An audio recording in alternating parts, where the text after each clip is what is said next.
Всем привет! В этом ролике я расскажу вам о запуске своего мини-моря. Был у меня аквариум на 30 литров, из которого я хотел сделать красиво оформленный пресник. И листая в просторах интернета варианты оформления, я увидел, что люди запускают в таком объеме так называемый мини-риф, чему, конечно, был очень удивлен. Хорошенько изучив эту тему, я решил непременно попробовать запустить у себя такой аквариум. Собрав максимум информации в интернете, я составил список всего, что необходимо будет купить для запуска. Итак, что вошло в мой список? Навесной фильтр Aquaelf SN3, соль морская Red Sea Coral Pro, рефрактометр для определения уровня солености воды, песок от Carib Sea, керамическая декорация Aqua Roche, дистиллированная вода, китайский светильник Chichiros A301M. Буква М в конце означает, что светильник предназначен для морского аквариума. Препарат от ProDBio Startup. Как я и говорил, аквариум у меня уже был. Был к нему и обогреватель. Все, что было необходимо, я купил на птичке за один день, кроме лампы. Ее заказывал отдельно.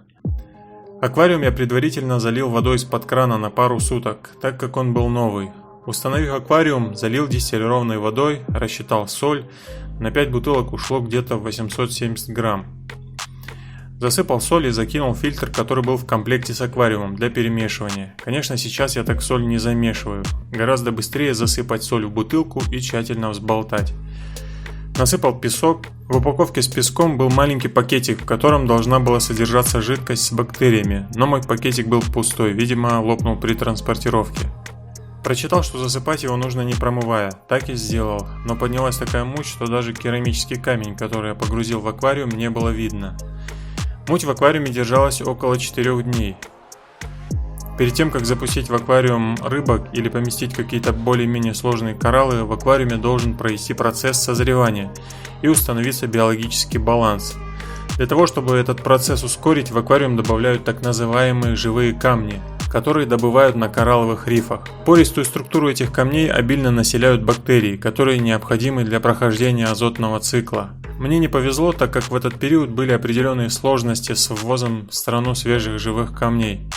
В одном магазине я попросил продавца дать мне один маленький камушек из системы, чтобы хоть что-то было в моем аквариуме.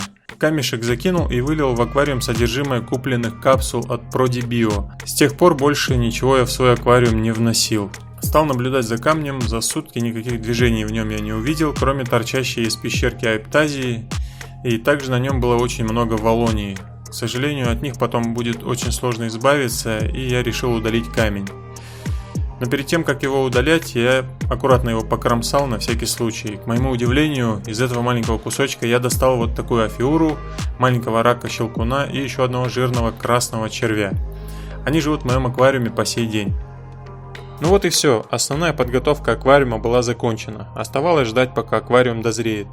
Мой бюджетный светильник был настроен с помощью контроллера на 12 часов в сутки, в 8 утра рассвет, к 8 вечера закат. Каждый день доливал в аквариум дистиллированную воду взамен испарившейся, чтобы поддерживать определенный уровень солености.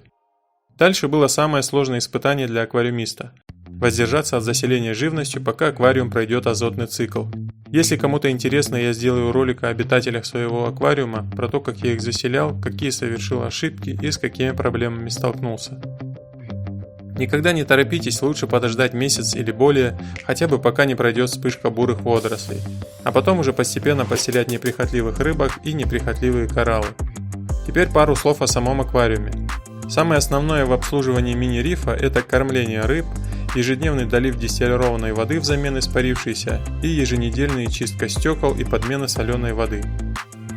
В этом вопросе я сделал аквариум максимально удобным для себя, у знакомых заказал тумбу под аквариум, установил петли с доводчиком, которые позволяют открыть дверцу на 165 градусов, чтобы мне удобно было подготовить замороженный корм для рыб и разместить на дверце все самое необходимое. Перед тем, как кормить рыб, я всегда выключаю фильтр, иначе он засасывает некоторое количество корма. Чтобы каждый раз не вытаскивать вилку из розетки, установил в тумбе сетевой фильтр с выключателем на каждую розетку, очень удобно. Чтобы рыбки не выпрыгнули из аквариума, решил накрыть сеткой или стеклом. Пока я остановился на оргстекле, возможно потом переделаю на сетку. Чтобы каждый раз не поднимать стекло во время кормления рыб и кораллов, сделал раздвижное стекло по направляющим с помощью пластиковых профилей. Лампу уже повесил на конструкцию из алюминиевого профиля, которую прикрутил к тумбе. Фон аквариума сделал черным. Пленка мне не очень нравится, я сшил чехол из черного бархата, засунул в него картон, фон прижимается фильтром. При необходимости его можно легко снять.